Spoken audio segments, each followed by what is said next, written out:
On a summer day in early 1903, paramount chief of the Ngāti Moerewa tribe, Iraia Kuwao, stood on the summit of Tauanui and pointed out the traditional boundaries of the properties which each family in his hapu could claim as their own.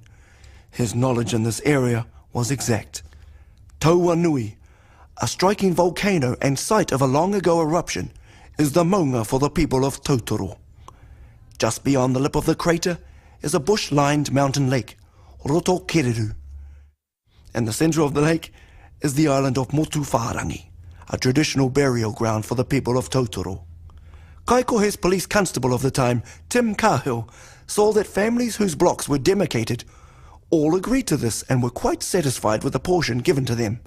Constable Cahill said, "Carl thinks no one has a right to deal with the land except himself. He does not recognize the law in the matter."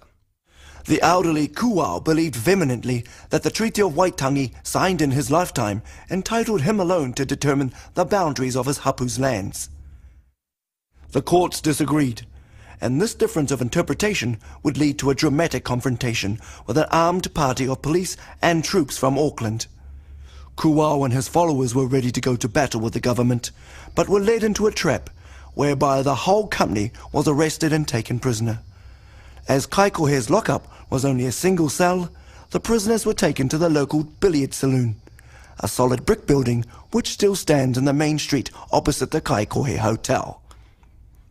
In due course, the prisoners were released, but not before the large force of government troops went to Tautoro and demanded that all firearms and weapons were to be given up.